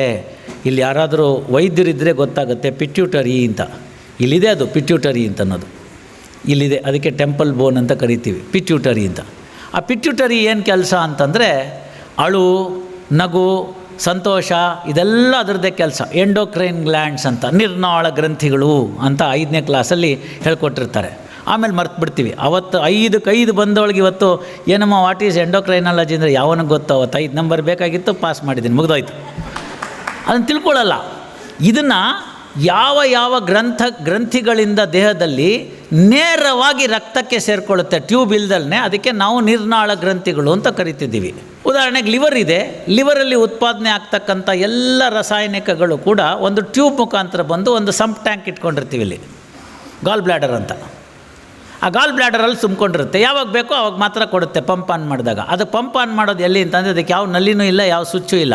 ಇಲ್ಲಿ ಕಂಡಿದ್ದ ತಕ್ಷಣ ಅಲ್ಲಿ ಉಪ್ಪಿನಕಾಯಿ ಯಾರೋ ಮನೇಲಿ ಮಾಡ್ತಾ ಇದ್ದಾರೆ ಅಂತಂದರೆ ಆಗಲೇ ರಿಲೀಸ್ ಆಗಿಬಿಡುತ್ತೆ ಅಂತ ಲಟ್ಟೆ ಹೊಡಿತೀವಲ್ಲ, ಅವೆಲ್ಲ ಕೂಡ ಪಿಟ್ಯೂಟರಿ ಕೆಲಸ ಅಂತೀವಲ್ಲ, ಅದು ಪಿಟ್ಯೂಟರಿ ಕೆಲಸ. ಹುಳಿ ಮಾವಿನಕಾಯಿ ಕಂಡ್ರೆ ಖುಷಿಯಾಗುತ್ತೆ, ನೆಲ್ಲಿಕಾಯಿ ಕಂಡ್ರೆ ಖುಷಿಯಾಗುತ್ತೆ. ಎಷ್ಟು ಜನ ತಿಂತಾ ಇದ್ದಾರೆ ಇವತ್ತು. ಮಾವಿನಕಾಯಿ ಯಾರು ತಿಂತಾರೆ, ನೆಲ್ಲಿಕಾಯಿ ಯಾರು ತಿಂತಾರೆ? ಸುಡುಗಾಡು ಪಿಜ್ಜಾ ಅದನ್ನು ತಿಂದ್ಬಿಡ್ತೀವಿ. ಅದು ನಮಗಲ್ಲ, ನಮ್ಮ ದೇಶಕ್ಕೆ ಹೇಳಿ ಮಾಡಿಸಿದಂತಹ ಆಹಾರ ಅಲ್ಲ ಅದು. ಹಾಗಂತ ನಾನು ಅದನ್ನು ದೂರ್ತಾ ಇಲ್ಲ. ಅದನ್ನು ನಾವು ತೊಗೊಂಡ್ಬಿಟ್ವಲ್ಲ, ತೊಗೊಂಡಿದ್ದರಿಂದ ಏನು ತೊಂದರೆ ಆಯಿತು? ನಮ್ಮ ದೇಹಕ್ಕೆ ಅದು ಬೇಕಾಗಿರಲಿಲ್ಲ. ಆ ತರಹ ಫುಡ್ಡು ನಮಗೆ ಜೀರ್ಣ ಮಾಡ್ಕೊಳ್ಳೋಕ್ಕಾಗ್ತಿರ್ಲಿಲ್ಲ. ಬೆಳಗ್ಗೆ ಕೂತ್ಕೋಬೇಕು, ಅದು ಬರುವಲ್ದು, ನೀವು ಬಿಡುವಲ್ರು, ಮುಕ್ಕರಿಬೇಕು. No no no no please please no no, that's not the way of our making it. You clap is okay.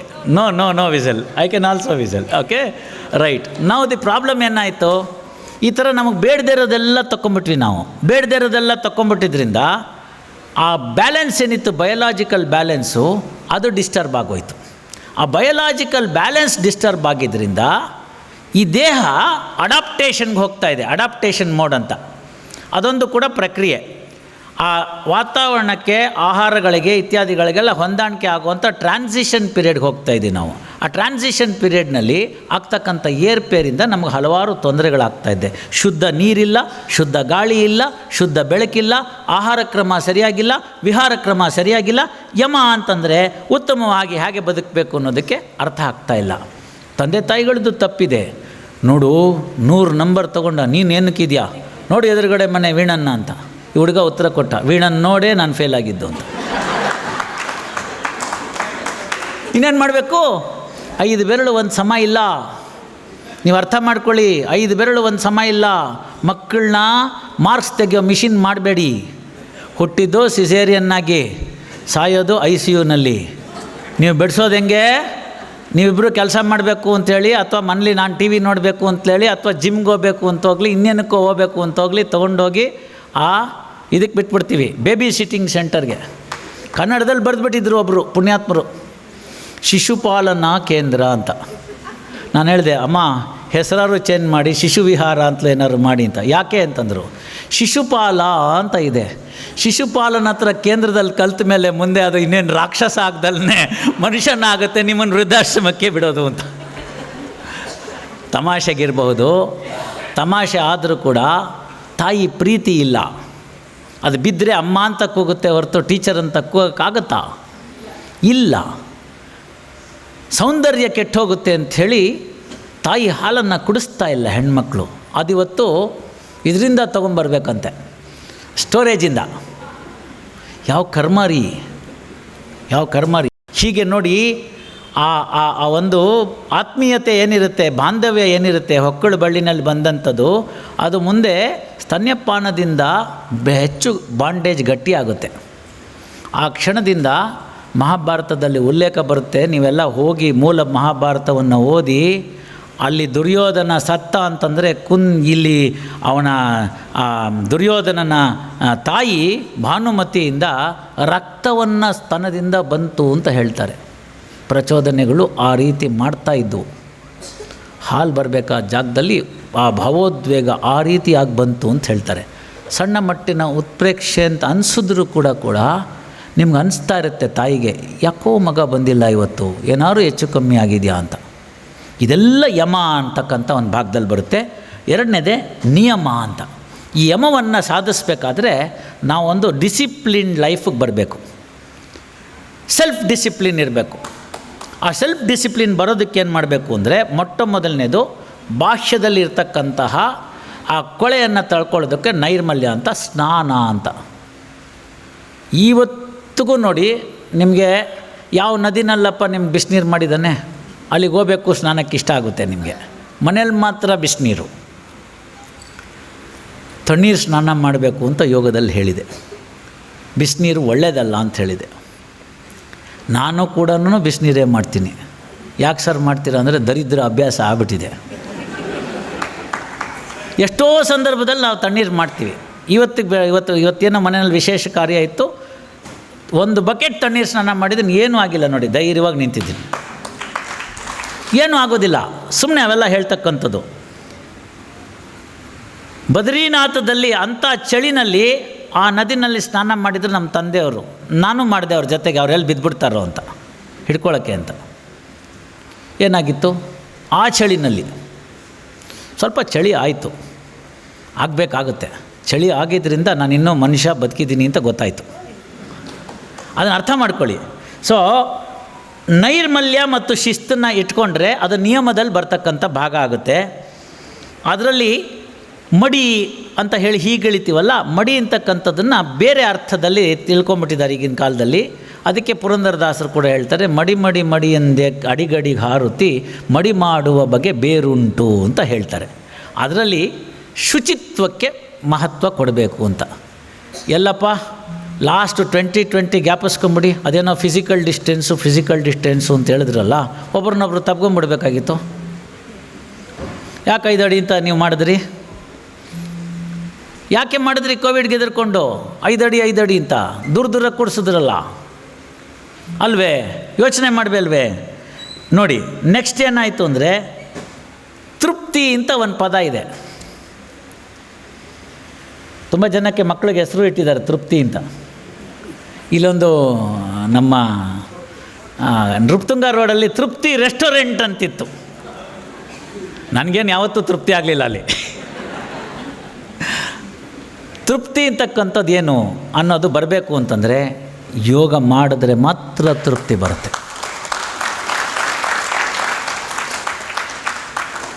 How to get satisfaction ಇರೋದ್ರಲ್ಲಿ ಏನು ನಿಮಗಿರ್ತಕ್ಕಂಥದ್ದು ಇರುತ್ತೆ ಅದರಲ್ಲಿ ನೋಡಬೇಕು ಅಂತ ತುಂಬ ಚೆನ್ನಾಗಿ ಹೇಳ್ತಾರೆ ರಾಜರತ್ನಂ, GP ರಾಜರತ್ನಂ. ಎಷ್ಟೋ ಜನಕ್ಕೆ ಹೆಸರೇ ಗೊತ್ತಿಲ್ಲ ಈಗಿನ ಕಾಲದವ್ರಿಗೆ. ಅವ್ರು ಹೇಳ್ತಾರೆ, ಹೇಳ್ಕೊಳ್ಳೋಕ್ಕೊಂದು ಊರು, ತಲೆ ಮ್ಯಾಗೆ ಒಂದು ಸೂರು, ಮಲ್ಕೊಳ್ಳೋಕ್ಕೆ ಭೂಮ್ತಾಯಿ ಮಂಚ,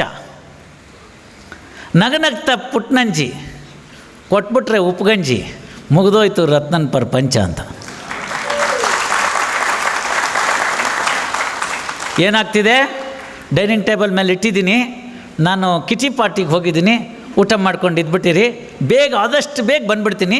if I don't come till up to 10 please come and pick me up message. ನಾನು ಮನೆಗೆ ಹೋಗ್ಬಿಟ್ಟು ಏನು ಡೈನಿಂಗ್ ಟೇಬಲ್ ಮೇಲೆ ಊಟ ಮಾಡೋದು? ನಗ್ನಗ್ತ ಪುಟ್ನಂಜಿನೇ ಇಲ್ವೇ?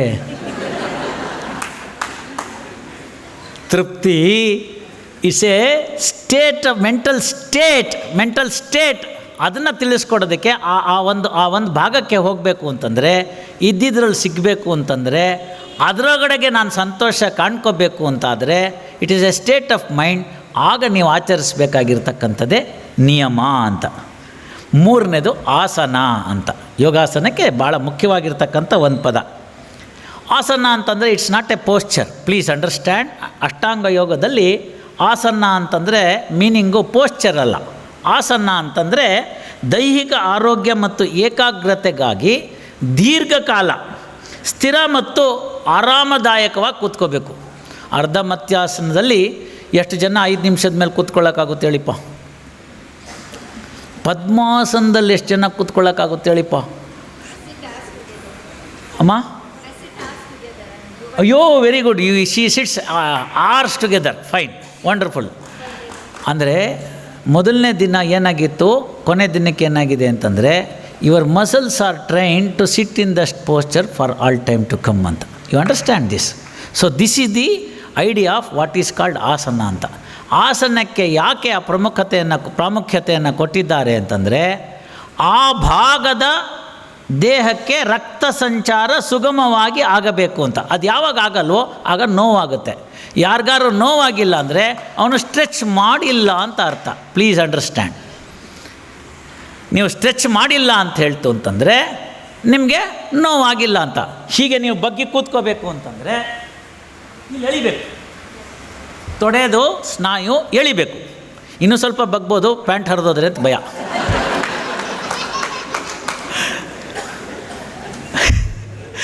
ತಮಾಷೆ ಆ ಕಡೆ ಇಟ್ಟರು ಕೂಡ ಇವತ್ತು ಕೂಡ ಅದನ್ನು ಬಗ್ಗಿಸ್ಬೇಕು.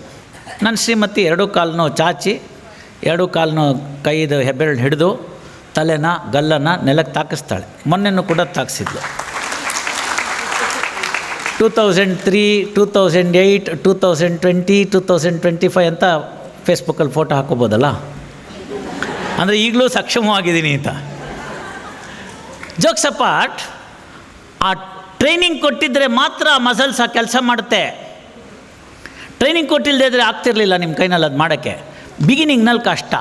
ಅನವರತ ಅಭ್ಯಾಸೇನ ಮೂರ್ಖೋಪಿ ಪಂಡಿತೋಭವ ಅಂತ. ದಿನ ಮಾಡಿ ಯಾಕಾಗಲ್ಲ ಕೇಳಿ. ಶಿಷ್ಯಾದಿಚ್ಛೇದ್ ಪರಾಜಯಂ ಅಂತ. ಗುರುಗಳಿಗೆ ಸಂತೃಪ್ತಿ ಸಿಗ್ತಕ್ಕಂಥದ್ದು ತನ್ನ ಶಿಷ್ಯ ತನ್ನನ್ನು ಮೀರಿಸಿದಾಗ ಅಂತ. ಹಾಗಾಗಿ ಇಲ್ಲಿರ್ತಕ್ಕಂಥದ್ದು ತಲೆತಲಾಂತರದಿಂದ ಬಂದಿರತಕ್ಕಂಥ ಈ ಒಂದು ವಿದ್ಯೆ. ಆ ಆಸನಗಳನ್ನು ಮಾಡುವಾಗ ಬಿಗಿನಿಂಗ್ನಲ್ಲೇ ಎಲ್ಲವನ್ನೂ ಮಾಡೋಕ್ಕೆ ಹೋಗಬೇಡಿ. ಪ್ರೊಫೆಷ್ನಲ್ ಬೇರೆ, ನಾವೀಸ್ ಬೇರೆ. We are all novice. Professional ಆಗೋ ತನಕ ಎಷ್ಟು ಸಾಧ್ಯವಾಗುತ್ತೋ ಅಷ್ಟು ಮಾಡ್ತಾ ಬನ್ನಿ. ಗಿಡವಾಗಿ ಬಗ್ಗದ್ದು ಮರವಾಗಿ ಬಗ್ಗೀತೆ ಅಂತ ಗಾದೆ ಚಿಕ್ಕ ವಯಸ್ಸಿನಲ್ಲಿ ನಾವು ಮಾಡ್ಕೊಳ್ಳಿಲ್ಲ. ಕಾರ್ಟ್ರಿಡ್ಜಸ್ ಇಲ್ಲ. ಯಾರಿಗೂ ನನಗೆ ತಿಳಿದಂಥವ್ರು ಯಾರೇ ನಮ್ಮ ವಯಸ್ಸಿನಲ್ಲಿ ನೋಡಿದವ್ರಿಗೂ ಕೂಡ ನೀ ಸರ್ಜರಿ ಆಗಿರಲಿಲ್ಲಪ್ಪ. ಆನಂದವಾಗಿ ದೇವಸ್ಥಾನದ ತನಕ ಹೋಗಿ ಬರ್ತಿದ್ರು. 100 ವರ್ಷದವರು ಆನಂದವಾಗಿ ದೇವಸ್ಥಾನಕ್ಕೆ ಹೋಗಿ ಬರ್ತಿದ್ರು. ಅಟ್ ದಿ ಮೋಸ್ಟ್ ಒಂದು ಊರ್ಗೋಲಿರೋದಷ್ಟೇ. ಅಟ್ ದಿ ಮೋಸ್ಟ್ ಅಷ್ಟು ಬಿಟ್ಬಿಟ್ರೆ ಇಲ್ಲ, ಆರಾಮಾಗಿ ಹೋಗಿ ಬರೋರು. ಅವ್ರಿಗೆ ಯಾರಿಗೂ ನೀ ಸರ್ಜರಿ ಇದು ಏನೋ ರೀಪ್ಲೇಸ್ಮೆಂಟು ಯಾವುದೂ ಇರಲಿಲ್ಲ. ಯಾಕಾಗಿದೆ ಈಗ ಅಂದರೆ 3 ಹೊತ್ತು ಸೋಫಾದಲ್ಲಿ ಕೂತ್ಕೋತೀವಿ. ಸೋಫಾ ಬಿಟ್ಬಿಡಿ. Cushion is the first problem. ಯಾರ್ಯಾರಿಗೆ ಕಾನ್ಸ್ಟಿಪೇಷನ್ನು ಪೈಲ್ಸ್ ಇದೆಯೋ ಟೇಕ್ ಆಫ್ ಕುಷನ್. ಮರದ ಕುರ್ಚಿ ಮೇಲೆ ಕೂತ್ಕೊಳ್ಳಿ, ಮಣೆ ಮೇಲೆ ಕೂತ್ಕೊಳ್ಳಿ, ತುಂಬ ಕ್ಷೇಮ. ಗೊತ್ತಾಯ್ತಲ್ಲ, ನನ್ನ ಕೋರ್ಟಿಗೆ ಬಂದು ನೋಡಿ, ನಾನು ಮರದ ಕುರ್ಚಿಲಿ ಕೂತ್ಕೋತಾ ಇದ್ದೀನಿ.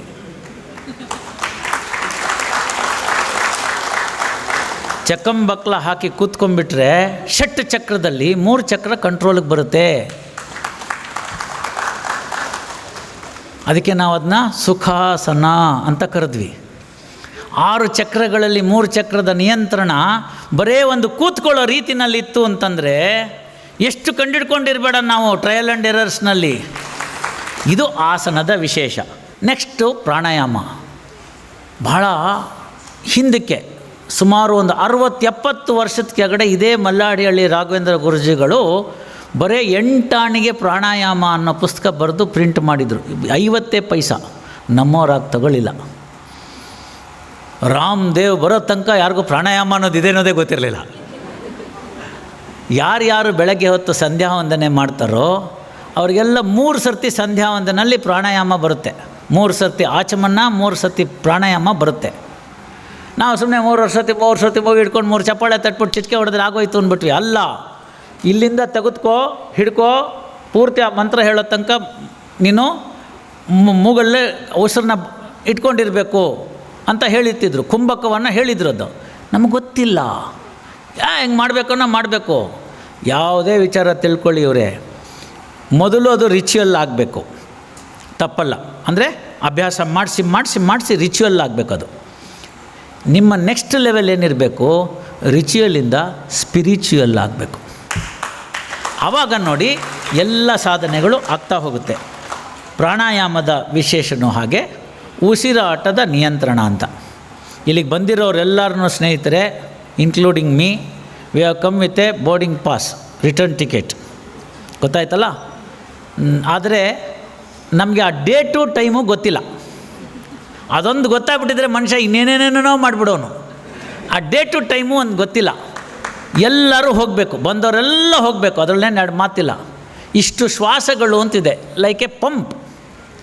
ಆ ಪಂಪು ಇಷ್ಟು ಕೆಲಸ ಮಾಡಬೇಕು ಅಂತಾದರೆ ಅದಕ್ಕೊಂದು ಲೈಫ್ ಅಂತ ಇರುತ್ತೆ. ಆ ಲೈಫನ್ನು ನೀವು ಎಕ್ಸ್ಟೆಂಡ್ ಮಾಡೋದು ಹೇಗೆ ಅನ್ನೋದನ್ನೇ ಪ್ರಾಣಾಯಾಮದ ಭಾಗ. ಅರ್ಥ ಆಗೋಯ್ತಲ್ಲ. ಸೊ ಅದನ್ನು ತಿಳ್ಕೊಳ್ಳಿ. ನೆಕ್ಸ್ಟ್ ಬರ್ತಕ್ಕಂಥ ವಿಚಾರ ಪ್ರತ್ಯಾಹಾರ ಅಂತ. ಇದನ್ನು ಸ್ವಲ್ಪ ವಿಶೇಷವಾಗಿ ನೆಕ್ಸ್ಟ್ ಲೆವೆಲ್, ಅಂದರೆ ಸೀನಿಯರ್ ಲೆವೆಲ್ ಯೋಗ ಪಟುಗಳು ಯಾರು ಇರ್ತಾರೆ ಇದನ್ನು ಮಾಡಬೇಕು. ಬಾಹ್ಯ ವಿಷಯಗಳಿಂದ ನಮ್ಮ ಇಂದ್ರಿಯಗಳು, ಅಂದರೆ ಕಣ್ಣು, ಕಿವಿ ಇತ್ಯಾದಿ ಇನ್ನೂ ಏನೇನೋ ಇದೆ, ಅದೆಲ್ಲ ಇಲ್ಲೇನು ಹೇಳೋ ಅಷ್ಟಿಲ್ಲ, ನಿಮಗೆಲ್ಲ ಗೊತ್ತಿದೆ. ಅದರಿಂದ ಹೊರತುಪಡಿಸಬೇಕು. ಅಂದರೆ you should be away from that ಅಂತ. ಅಂದರೆ ಎದುರುಗಡೆ ಕಣ್ಣು ಬಿಟ್ಟಿದ್ರೂ ಕೂಡ ಯಾರು ಕಾಣ್ತಿರಬಾರ್ದು. ಆಗುತ್ತೆ. ಸ್ಕೂಲಲ್ಲಿ ಮೇಷ್ಟ್ರು ಬಿಟ್ಟು ಇನ್ನೆಲ್ಲರೂ ಕಾಣ್ತಿರ್ತಾರೆ, ಬೋರ್ಡ್ ಬಿಟ್ಟು ಇನ್ನೆಲ್ಲ ಕಾಣ್ತಿರುತ್ತೆ. ಎಕ್ಸಾಮಿನೇಷನ್ನಲ್ಲಿ ಎಲ್ಲರೂ ಪೇಪರು ಕಾಣ್ತಿರುತ್ತೆ ನಮಗೆ, ಎಷ್ಟು ದೂರ ಬೇಕಾಗಿದ್ರು. ಅವತ್ತು ಯಾವ ಮೈನಸ್ಸು ಇಲ್ಲ, ಪ್ಲಸ್ಸು ಇಲ್ಲ. ಇವೆಲ್ಲನೂ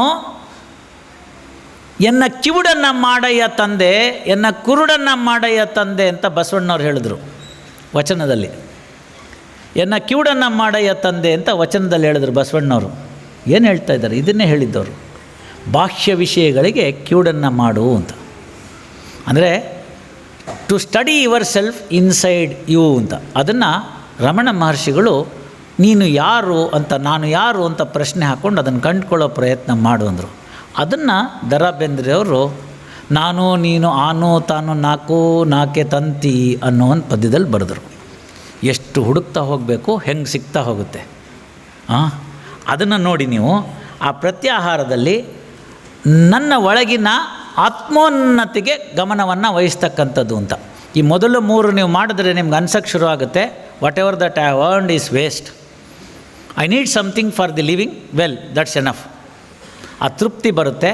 ಆ ಎನಫ್ ಅನ್ನೋ ಭಾವನೆ ಬಂದಾಗ ನಾನು ಯಾಕೆ ಈ ಭೂಮಿಗೆ ಬಂದಿದ್ದೀನಿ, ನಾನು ಏನು ಮುಂದೆ ಮಾಡಬೇಕು, ನಾವು ಹೇಗೆ ಇರಬೇಕು, ಸಮಾಜಕ್ಕೆ ನಮ್ಮ ಕೊಡುಗೆ ಏನಾಗಬೇಕು, ಈ ನನ್ನ ಹೆತ್ತ ತಂದೆ ತಾಯಿಗಳನ್ನು ಸಾರ್ಥಕಪಡಿಸೋದು ಹೇಗೆ, ನನ್ನ ಊರಿಗೆ ಹೆಸರನ್ನು ತರೋದು ಹೇಗೆ, ನಾನು ಬೆಳೆದಂಥ ಸ್ಥಳಕ್ಕೆ ಒಂದು ನನ್ನಿಂದ ಏನಾದರೂ ಆಗುತ್ತಾ ಅಂತಕ್ಕಂಥದ್ದು, ನನ್ನ ರಾಷ್ಟ್ರಕ್ಕೆ ನನ್ನ ಕೊಡುಗೆ ಏನು, ಇವುಗಳನ್ನೆಲ್ಲ ನೋಡ್ತಕ್ಕಂಥದ್ದಕ್ಕೆ ಬೇಕಾಗೋ ಸ್ಟೇಜಿಗೆ ಬರೋದಕ್ಕೇ ಪ್ರತ್ಯಾಹಾರ ಅಂತ ಕರಿತೀವಿ. ಮುಂದೆ ಬರ್ತಕ್ಕಂಥದ್ದು ಧಾರಣ ಅಂತ. ಧಾರಣ ಈಗಾಗಲೇ ಒಂದು ಸ್ವಲ್ಪ ಹೇಳಿದ್ದೀನಿ, ಈ ಚಂಚಲ ಮನಸ್ಸನ್ನು ಹಿಡಿದಿಟ್ಕೊಳ್ಳೋದು ಅಂತ, ಫೋಕಸಿಂಗ್ ಅಂತ ಅಂದ್ಬಿಟ್ಟು ಅಂತ. ನೆಕ್ಸ್ಟು ಧ್ಯಾನ ಆಯ್ತಲ್ಲ. ಧಾರಣ ಧ್ಯಾನ ಎಲ್ಲ ರಿಚುಯಲಿಂದ ಸ್ಪಿರಿಚುಯಲ್ಗೆ ಹೋದಾಗ ನಮಗೆ ಸಿಗ್ತಕ್ಕಂಥ ಮಾರ್ಗ. ಆಮೇಲೆ ಸಮಾಧಿ ಸ್ಥಿತಿ, ಅದು ಅಚೀವ್ ಮಾಡೋದು ಉತ್ತುಂಗಕ್ಕೆ ಹೋಗ್ದಂಥ ಒಬ್ಬ ಯೋಗ ಶ್ರೇಷ್ಠಪಟ್ಟು ಕೂಡ ಅದನ್ನು ಮಾಡಲಿಕ್ಕೆ ಸಾಧ್ಯ ಇದೆ. ನಾನು ನೋಡಿದ್ದೀನಿ ಆ ಥರದವ್ರನ್ನ. ಉದಾಹರಣೆಗೆ ಮಲ್ಲಾಡಿಹಳ್ಳಿ ಸ್ವಾಮಿಗಳನ್ನ ನೋಡಿದ್ದೀನಿ. ಅವರು ಅಲ್ಲೊಂದು ಕೆಳಗಡೆ ಒಂದು ತಮ್ಮ ಆಂಜನೇಯನ ಅರ್ಚನೆ ಮಾಡ್ತಕ್ಕಂಥದ್ದು ಭೂಗತ ಮಾಡಿಕೊಂಡು ಅಲ್ಲಿ ಒಂದು ಗವಿ ಥರ ಮಾಡ್ಕೊಂಡಿದ್ರು. ಅಲ್ಲಿ ಹೋಗಿ ಕೂತ್ಕೊಳ್ತಾ ಇರ್ತಕ್ಕಂಥದ್ದು, ಹೊರಗಿನ ಪರುವು ಇರ್ತಿರಲಿಲ್ಲ, ಸಮಾಧಿ ಸ್ಥಿತಿನಲ್ಲಿ ಇರ್ತಕ್ಕಂಥದ್ದು. ಇಲ್ಲಿ ಸಹಸ್ರದಾರ ಅಂತ ನಮ್ಮ ತಲೆಯ ಮೇಲ್ಭಾಗದಲ್ಲಿ 3-4 ಇಂಚಲ್ಲಿ ಇರುತ್ತೆ, ಅಲ್ಲಿ ಸುತ್ತುತ್ತಾ ಇರುತ್ತದು ಸಹಸ್ರದಾರ ಅಂತ. ಅದನ್ನು ರೀಚ್ ಆಗಬೇಕು ಅಂತ ಅದೆಲ್ಲ ತುಂಬ ಹೈಯರ್ ಲೆವೆಲ್ನಲ್ಲಿ ಸಿಗ್ತಾ ಹೋಗುತ್ತೆ. ಅದೇನು ಯಾರಿಗೂ ಅಸಾಧ್ಯವಾದಂಥದ್ದೇನಲ್ಲ, ಸಿಗೋಕ್ಕೆ ಪ್ರಯತ್ನ ಮಾಡಬೇಕು. ಎಷ್ಟೋ ಜನ ಪ್ರಯತ್ನ ಮಾಡಿ ಅದನ್ನು, ನಾನು ಹೇಳ್ತಾ ಇದ್ದೀನಲ್ಲ, ಬರೇ ನಾವು ಭಾರತೀಯರು ನಮಗೆ ಮಾತ್ರ ಒಲಿಯುತ್ತೆ ಅಂತಲ್ಲ. ಜರ್ಮನ್ನಲ್ಲಿ ಒಬ್ಬನು ಇದನ್ನು ಮಾಡಿಕೊಂಡು, ಒಬ್ಬ ಜರ್ಮನ್ ಇದನ್ನು ಸಾಕ್ಷಾತ್ಕಾರ ಮಾಡ್ಕೊಂಡಿದ್ದಾನೆ. ಅವನು ಎಲ್ರಿಗೂ ಹೇಳ್ಕೊಡ್ತಾನೆ. ಇನ್ನು ಎಷ್ಟೋ ಜನ ಈ ಥರ ವಿದೇಶದಿಂದ ಬಂದವರು ಕೂಡ ಅದನ್ನೆಲ್ಲ ಮಾಡಿ ಕಲ್ತ್ಕೊಂಡಿದ್ದಾರೆ. ಅಂದರೆ ಅದನ್ನೆಲ್ಲ ರಿಚುಯಲಿಂದ ಸ್ಪಿರಿಚುವಲ್ ಕಡೆಗೆ ಹೋದಾಗ ಸಿಗ್ತಕ್ಕಂಥದ್ದಾಗುತ್ತೆ. ಹೀಗೆ ಅಷ್ಟಾಂಗ ಯೋಗವನ್ನು ಪತಂಜಲಿ ಸೂತ್ರದ ಮುಖಾಂತರ ನಮಗೆ ಕಲಿಸ್ಕೊಟ್ರು. ನಾವೆಲ್ಲ ಈಗ ಏನು ಅಂತಂದರೆ ಈ ಲೆವೆಲ್ ಪ್ರತ್ಯಾಹಾರದ ಲೆವೆಲ್ಗಿಂತ ಕೆಳಗಡೆ ಲೆವೆಲ್ನಲ್ಲಿ ಅಷ್ಟೇ ಮಾಡ್ಕೊಂಡಿದ್ರೂ ಕೂಡ ಬೇಕಾದಷ್ಟು ಅನುಕೂಲ ಆಗುತ್ತೆ. ಯಾಕೆ ಅನುಕೂಲ ಆಗುತ್ತೆ ಅಂತಂದರೆ, ನಾಲ್ಗೆ ಹೆಂಗೆ ಕೆಲಸ ಮಾಡುತ್ತೋ ಹಾಗೆ ದೇಹ ಇರುತ್ತೆ. ಬೈಯೋದು ನಾಲ್ಗೆ, ಹೋಗೋದು ಹಲ್ಲು, ಆಯ್ತಲ್ಲ. ಹಾಗೆ ನಾಲಿಗೆಗೆ ಯಾವುದು ಹಿತವೋ ಅದು ದೇಹಕ್ಕೆ ರುಚಿಕರವಲ್ಲ, ಯಾವುದು ನಾಲಿಗೆಗೆ ರುಚಿಕರ ಅಲ್ಲವೋ ಅದು ದೇಹಕ್ಕೆ ಹಿತ. ಇದನ್ನು ತಿಳ್ಕೊಂಬಿಡ್ಬೇಕು. ಸೊ ಹಾಗಾಗಿ ಷಡ್ರಸೋಪೇತವಾದ ಭೋಜನ ಅಂತ, ಷಡ್ರಸ ಅಂತ 6 ರಸಗಳನ್ನು ಇಟ್ಕೋಬೇಕು. ಎಲ್ಲವೂ ಕೂಡ ನಿಯಮಿತವಾಗಿರಬೇಕು. ಯಾರನ್ನು ದ್ವೇಷ ಮಾಡಬಾರ್ದು, ಯಾರನ್ನು ಕೂಡ ನಾವು ಅವರನ್ನು ನೋಡಿ ಕರಬಬಾರ್ದು, ಅಸೂಯೆ ಪಡಬಾರ್ದು. ಅದರಿಂದ ತಾನಾಗೆ ಎಲ್ಲ ಸಿಗ್ತಾ ಹೋಗುತ್ತೆ. ಭಗವಂತ ನನಗೆ ಕೊಟ್ಟಿದ್ದಾನೆ. ಲೆಜಿಟಿಮೇಟ್ ಎಕ್ಸ್ಪೆಕ್ಟೇಷನ್ ಏನು? ನಾನೊಬ್ಬ ಗಂಡಸಾಗಿ ಹುಟ್ಟಿದ್ದೀನಿ, ನನಗೊಬ್ಬಳು ಸಂಗಾತಿ ಬೇಕು, ಸಿಕ್ಕಿದ್ಲು, ಮುಗೀತು, ಆಯಿತಾ? ನೀವು ನೋಡಿ, ಮದುವೆ ಮಾಡ್ಕೊಂಡಿರೋರೆಲ್ಲ ಕೇಳಿ, ಇನ್ನೊಂದು ವರ್ಷ ಕಾದಿದ್ರೆ ಇನ್ನೂ ಚೆನ್ನಾಗಿರೋಳು ಸಿಗೋರು ಅಂತ. ಅದೇ ಆ್ಯಪಲ್ 18 ಬರುತ್ತೆ ಅಂತ. ಅಷ್ಟೊತ್ತಿಗೆ 1 ವರ್ಷಕ್ಕೆ ಇವನಿಗೆ ವಯಸ್ಸಾಗಿರುತ್ತೆ ಅಂತ ಮರ್ತ್ಬಿಡ್ತಾರೆ. ಅದು ಯಾವಾಗಲೂ ಈ ಒಂದು ತೃಪ್ತಿ ಇಲ್ಲದೆಲ್ಲಿರೋಂಥ ಜೀವನದಲ್ಲಿ ಇವೆಲ್ಲ ತೊಂದರೆಗಳು ಉಂಟಾಗ್ತಕ್ಕಂಥದ್ದು. ಒಂದು ಗಂಡಿಗೆ ಒಂದು ಹೆಣ್ಣು ಸಿಗಬೇಕಾಗಿರ್ತಕ್ಕಂಥದ್ದು ಪ್ರಕೃತಿ ನಿಯಮ, ಸಿಕ್ಕಿದೆ, ಅಲ್ಲಿಗೆ ತೃಪ್ತಿ ಆಗಬೇಕು, ಅಲ್ಲಿಗೆ ಆ ಭಾಗ ಮುಗೀತು. ಮದುವೆ ಮನೆಗೆ ಊಟಕ್ಕೆ ಹೋಗಿದ್ದೀವಿ, ಎಷ್ಟೋ ಜನರಿಗೆ ಇದು ಅಭ್ಯಾಸ ಆಗಿದೆ. ಆ ಕಡೆಯಿಂದ ಬಡಿಸ್ಕೊಂಬರ್ತಾರೆ, ನಿಮ್ಮ ಎಲೆಯಿಂದ ಆ 2 ಎಲೆಗೆ ಲಾಡು ಕ್ಲೋಸು, ಈ ಕಡೆಯಿಂದ ಬಡಿಸ್ಕೊಂಬರ್ತಾನೆ. ಇಲ್ಲೂ ಅಷ್ಟೇ. ಇದು ಏನು ನಮ್ಮದು? ನನಗೂ ಒಂದೆಲೆ, ಪಕ್ಕದವರು ರೀ ಇವ್ರಿಗೆ ಹಾಂ ತರ್ತೀನಿ ಅಂತ ಮಜ್ಜಿಗೆಯನ್ನು ಬಂದರೂ ತರೋದಿಲ್ಲ ಅವನು. ಲೆಜಿಟಿಮೇಟ್ ಎಕ್ಸ್ಪೆಕ್ಟೇಷನ್ ಏನು ಅಂದರೆ ನನ್ನ ಎಲೆಗೂ ಒಂದು ಲಾಡು ಬೀಳಬೇಕು ಅಂತ. Correct, no problem. ದುರಾಸೆ ಏನು ಅಂತಂದರೆ ಒಂದು ಯಾಕೆ 4 ಬೀಳಲಿ ಅಂತ. ಇನ್ನು ಎದುರುಗಡೆ ಅವ್ರಿಗೆ 8 ಬಿದ್ದಿರುತ್ತೆ, ಕೈ ತಪ್ಪಿ ಇಡೀ ಪಾತ್ರನೇ ಬಿದ್ದೋಗುತ್ತೆ. ಅವನು ಡಯಾಬಿಟೀಸು. ನಿಮ್ಗೆ ಯಾಕೆ ಬೇಕ್ರಿ ಇನ್ನೊಬ್ರದ್ದು ಚಿಂತೆ? ಲೋಕದ ಚಿಂತೆ ನಿನಗೆ ಏತಕಪ್ಪ? ನಿಮ್ಮ ಮನವ ಸಂತೈಸಿಕೊಳ್ಳಿ, ನಿಮ್ಮ ತನುವ ಸಂತೈಸಿಕೊಳ್ಳಿ. ಅದೇ ಅಂತರಂಗ ಶುದ್ಧಿ, ಅದೇ ಬಹಿರಂಗ ಶುದ್ಧಿ. ಇದೇ ನಮ್ಮ ಕೂಡಲ ಸಂಗನನ ಒಲಿಸುವ ಪರಿ ಅಂತ ಬಸವಣ್ಣವ್ರು ಹೇಳಿದ್ದು. ಅಂತರಂಗ ಶುದ್ಧಿ, ಬಹಿರಂಗ ಶುದ್ಧಿ ಅಂತಂದರೆ ಅಷ್ಟಾಂಗ ಯೋಗದ ಎಲ್ಲ ಸೂತ್ರ ಭಾಗಗಳಾಗುತ್ತೆ. ಹೇಳಲಿಕ್ಕೆ ಇಡೀ ದಿವಸ ಬೇಕಾದರೆ ನಾನು ಯೋಗದ ಬಗ್ಗೆ ಹೇಳಬಲ್ಲೆ. ಅಷ್ಟು ವಿಸ್ತಾರವಾಗಿರ್ತಕ್ಕಂಥ ಒಂದು ವಿಚಾರಗಳು, ಭಾಳ ಮಹತ್ವವಾಗಿರ್ತಕ್ಕಂಥ ವಿಚಾರಗಳು, ವೈದ್ಯಕೀಯ ದೃಷ್ಟಿಯಿಂದ ಇರ್ತಕ್ಕಂಥ ವಿಚಾರಗಳು. ಸಮಯ ನನ್ನ ಹತ್ರ ಇಲ್ಲ. ಹಾಗೆ ಚಿಕ್ಕವನು, ತಿಳಿದಿದ್ದು ಕಡಿಮೆ, ಸಾಧಕರು ತುಂಬ ಜನ ಇದ್ದೀರಿ. ತಿಳಿದಂಥ 4 ವಿಚಾರನ ತಿಳಿಯೋ ಹಾಗೆ ನಿಮ್ಗೆ ತಿಳಿಸ್ಕೊಡ್ಬೇಕು ಅಂತ ನಮ್ಮ ನಾಗೇಶ್ ಅವರು ಅಭಿಪ್ರಾಯಪಟ್ಟರು. ಅದರಂತೆ ನಿಮ್ಮೊಂದಿಗೆ ಈ ಒಂದು ಕೆಲವು ಕ್ಷಣಗಳನ್ನ ಕಳೆದಿದ್ದೀನಿ. ಎಲ್ಲ ಪ್ರಕಾಂಡ ಪಂಡಿತರಿದ್ದೀರಿ, ಮಹಾಯೋಗ ಪಟುಗಳಿದ್ದೀರಿ, ಎಲ್ಲರೂ ಇದ್ದೀರಿ. ನಿಮ್ಮ ಒಂದು ಸಾಧನೆ ಮುಂದೆ ನನ್ನದೇನೂ ಅಲ್ಲ. ಒಂದು ವೇಳೆ ನಾನು ಹೇಳಿದ್ರಲ್ಲಿ ಯಾವುದಾದ್ರು ತಪ್ಪಿದರೆ ಅದನ್ನು ಬಿಡ್ತಕ್ಕಂಥ ಸ್ವಾತಂತ್ರ್ಯ ತಮಗಿದೆ. ಏನಾದರೂ ಟೇಕ್ ಹೋಮ್ ಅಂತ ಅನಿಸಿದ್ರೆ ಪ್ಲೀಸ್ ಟೇಕ್ ಇಟ್ ಬ್ಯಾಕ್. ಅದನ್ನು ಒಪ್ಪಿಕೊಳ್ಳಿ, ಅದನ್ನು ಅಪ್ಪಿಕೊಂಡ ಮೇಲೆ ಅದನ್ನು ಧಾರಣ ಮಾಡಿದ್ದನ್ನು ಪ್ರಕ್ರಿಯೆಯಲ್ಲಿ ಒಳಪಡಿಸಿ ಪುಸ್ತಕಗಳು ಬೇಕಾದಷ್ಟಿದೆ. ಅದರಲ್ಲಿರ್ತಕ್ಕಂಥದ್ದನ್ನು ತಿಳ್ಕೊಂಡು ಆಚರಣೆ ಮಾಡ್ತಕ್ಕಂಥವನು ಶ್ರೇಷ್ಠ. 1 ಪೇಜ್ಗೆ ಓದಿದ್ರೂ ಪರವಾಗಿಲ್ಲ ಅವನ ಪುಸ್ತಕದಲ್ಲಿ. ಆ 1 ಪೇಜ್ ಆಚರಣೆ ಮಾಡಿದ್ದಾನೆ ಅಂದರೆ he will get 100 out of 100 in my opinion. Not a person who has read 100 pages and did not do it anything in practical. Thank you very much.